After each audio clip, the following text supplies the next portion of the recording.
किसी व्यक्ति की बिना सोचे समझे समर्थन कर देना हाँ में हाँ मिलाना कहलाता है। ठीक है। ठग खूंटे का घोड़ा बड़ा था ना, ठग की हाँ में हाँ मिला रहा था। समझ में आ गया। सोने में सुहागा, सोने में सुहागा माने दोहरा लाभ होना। सोने में सुहागा होना यानी दोहरा लाभ होना या अत्यधिक सुंदर होना। ठीक है, अत्यधिक सुंदर होना। ठीक है। तो एक तो आप लोग पढ़ भी रहे हैं और याद भी कर रहे हैं, इसी को तो कहते हैं कि सोने में सुहागा आप लोग कर रहे हैं। तो सोने में सुहागा मुहावरा नहीं है, लोकोक्ति है। पंजे में जकड़ना, पंजे में जकड़ना यानी गुलाम बनाना, चाल में फंसा लेना। पंजे में जकड़ना यानी चाल में फंसा लेना। समझ में आएगा। ठीक है। अंग्रेज लोगों के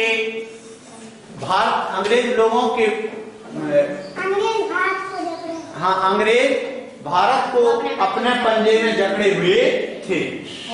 हृदय जीत लेना ये भी मुहावरा है। हृदय जीत लेना यानी सबको प्रेम से बस में कर लेना। समझ में आएगा। सभी को प्रेम से बस में कर लेना। हृदय जीत लेना यानी प्रेम से बस में कर लेना। तो रानी अवंतीबाई के अच्छे स्वभाव के कारण उनने जनता का हृदय जीत लिया था। मुहावरा हो गया। प्राणों की भीख मांगना यानी जान बचाने के लिए गिड़गिड़ाना, जान बचाने के लिए गिड़गिड़ाना।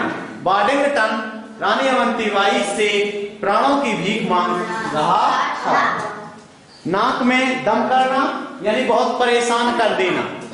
रानी अवंतीबाई ने अंग्रेजों को नाक में दम कर दी थी। होनहार भरावने के होठ चीखने पा, ये आपकी लोकोक्ति। ठीक है, लोकोक्ति है। तो रानी अवंतीबाई शुरू से ही अच्छे कामों में रुचि रखती थी और इसीलिए उनने जीवन में अपने देश के लिए अपनी बलि लगा दी। इसी को तो कहते हैं कि होनहार भरावने के होठ चीखने पा, यानी छोटे में ही आगे के गुण देखने लगना, छोटे में ही भविष्य के गुण देखने लगना। होनहार भरावने के होठ चीखने पास यानी भूत को देखकर भविष्य बनाना, भूत को देखकर भविष्य के गुणों की कल्पना करना। अकेले चना भाड़ नहीं फोड़ सकता, ये भी क्या है आपका लोकोक्ति है। ठीक है। अकेले अंग्रेजों से अवंतीबाई अकेले लड़ती हुई वीर गति को प्राप्त तो हो गई, लेकिन अंग्रेजों को पूर्ण रूप से नहीं हटा पाई। इसी को तो कहते हैं कि अकेला चना कभी भाड़ नहीं फोड़ सकता। काला अक्षर भैंस बराबर होना यानी अनपढ़ होना, अशिक्षित होना। ठीक है। हाँ, वहां के किसानों रानी अवंतीबाई के सैनिकों के लिए काला अक्षर भैंस बराबर था। मुख में राम बगल में छुरी यानी विश्वासघात करना। मुख में राम होने से बहुत मीठा बोलते हो, बगल में छुरी रखते हो मारने के लिए, यानी विश्वासघात करना। ठीक है। जो मित्र दूसरों की बुराई कर, जो मित्र अपने मित्र की पीठ पीछे बुराई करते हैं, उसी को कहते हैं कि मुख में राम बगल में छुरी। ठीक है। इसी को तो कहते हैं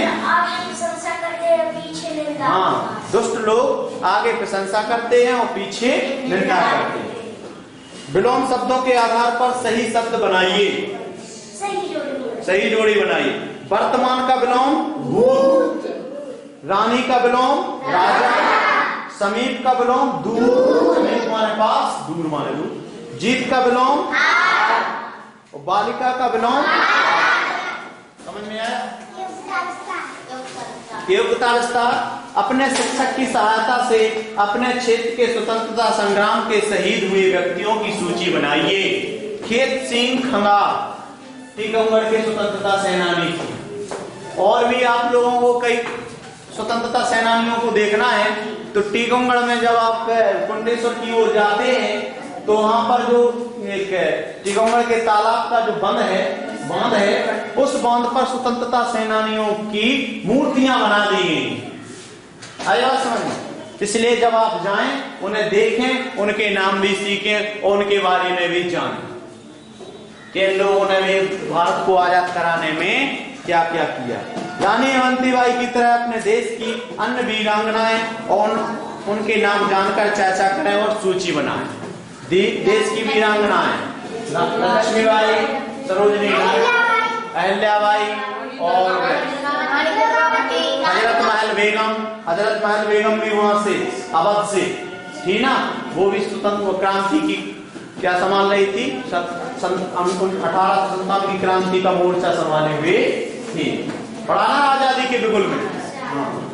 स्वतंत्रता संग्राम के किन किन महत्वपूर्ण महिलाओं का योगदान रहा और उनके नाम खोजकर उनके बारे में 2-2 पंक्तियां लिखें। रानी अवंतीबाई के बारे में लिख सकते हैं, रानी दुर्गावती के बारे में लिख सकते हैं, लक्ष्मीबाई के बारे में लिख सकते हैं, हजरत महल बेगम के बारे में लिख सकते हैं। ठीक है, और भी जितनी भी आपको पश्चिम बंगाल में भी कई क्रांतिकारी जिसने गोली मार दी थी, 2 लड़कियां थी, अंग्रेज अफसर को गोली नहीं मार दी थी, बिगुल में, आजादी के बिगुल में ना, स्वतंत्रता संग्राम में पड़ा था। तीसरा, यदि आप रानी अवंतीबाई की सेना में होते तो क्या करते, अपने विचार को लिखते एवं बाल सभा में सुनाइए। क्या करते बताओ। अब ये आप लोगों के ऊपर है, आप क्या सोचते, अंग्रेजों से निपटने के लिए क्या करते हैं, कैसे रानी अवंतीबाई की रक्षा करते। अंग्रेजों की तरह ही हम हथियार बनाने की फैक्ट्री डालते, गुप्त में बहुत सारे हथियार, तोपे, बारूद बनाते, उसके बाद फिर अंग्रेजों से लड़ने के लिए सक्षम हो जाते। ठीक है, और सभी राव राजाओं को इकट्ठा करते, उनको भी बंदूक, तलवार ने बंदूक और नए तोपों को बनवाने के लिए ऑर्डर करते, तोपें बनवाते है ना, और सैनिकों को दौड़ धूप निशाना लगाना भी सिखाते, तीर चलाना कम से कम ठीक रहता है, तलवार से अच्छा है तीर चलाना, कम से कम 2-4-10 फुट का दूर का तो मरेगा आदमी, लेकिन नहीं, कवच के लिए, सुरक्षा के लिए कवच के वो बनवाते। चलो, बहादुर बेटे की माँ उसकी वीर गति पर प्रसन्न होती है। जो बेटा बहादुर होता है, जिस प्रकार से अभिमन्यु की माँ बहुत प्रसन्न हो रही थी, बहुत खुश हो रही थी उसकी वीर गति पर, इसी प्रकार से जो सैनिक भारत की सीमा पर आतंकवादियों से लड़ते हुए वीर गति को प्राप्त हो जाते हैं, उनकी मां धन्य हो जाती हैं, खुश हो जाती हैं, प्रसन्न हो जाती हैं कि मैंने अपने ऐसे बेटे को, ऐसे लाल को जन्म दिया है जिसने भारत माता की रक्षा करने के लिए अपने प्राणों की आहुति दे दी।